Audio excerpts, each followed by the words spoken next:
Hey everybody, welcome back. Today we're taking a look at Garou, Mark of the Wolves for the Sega Dreamcast, otherwise known as Fatal Fury Mark of the Wolves. It was developed and published by SNK, released into arcades in 1999, for the Dreamcast in 2001, and it's also available for the Neo Geo AES and the PlayStation 2. It's the last game to be released as part of the Fatal Fury series, and it's set a number of years after the end of the previous game, with the only returning character being Terry Bogard, though there are a number of other characters that have ties to previous ones, such as the Sons of Kim Kap-Wan, a student of Kyokugen Karate, a member of the Shiranui Ninja Clan, and my personal favorite new character, Rock Howard, son of series villain Geese Howard, who plays like a mix between Geese and Terry. Mark of the Wolves, for the most part, doesn't really have a lot of standout features.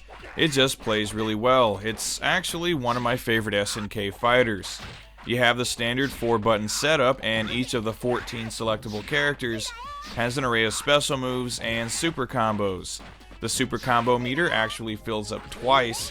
You can perform an attack when it reaches S power, but if you can hold out until it reaches P power, you can perform a significantly more powerful attack. Mark of the Wolves also uses what's referred to as the top system. When you choose your character, you can assign a certain area of your health bar to be the top section, and when your health is in that area, you'll enter a powered up state as long as it stays there.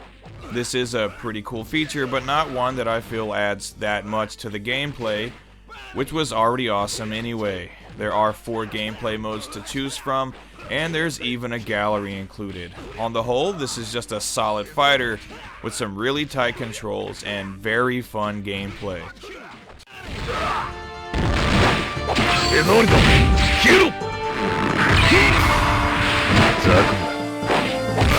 Are you okay? Fast!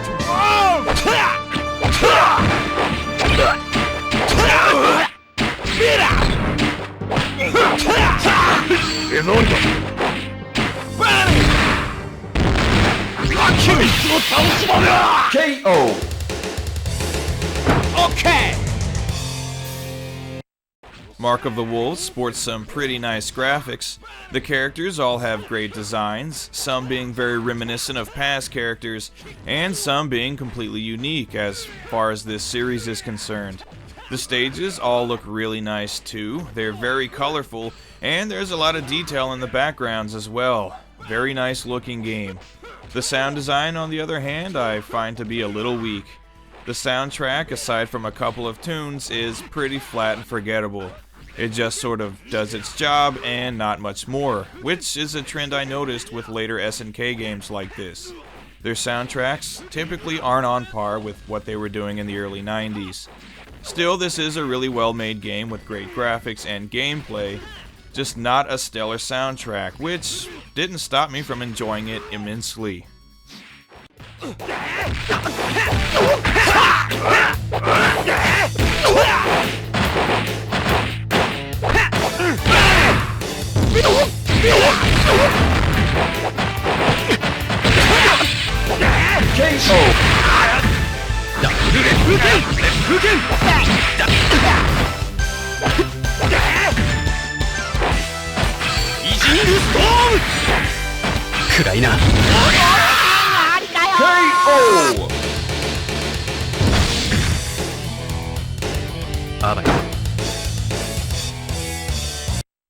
So, this is a fantastic fighting game, and one I highly recommend to fans of the genre, especially if you've played and enjoyed past Fatal Fury titles.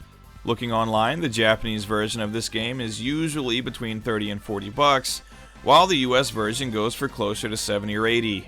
The cheapest option is actually the PS2 version, which goes for under $30 on average. Regardless of which system you're playing it for, though, you're gonna be getting a good game. It's Garou, Mark of the Wolves, and it's pretty awesome.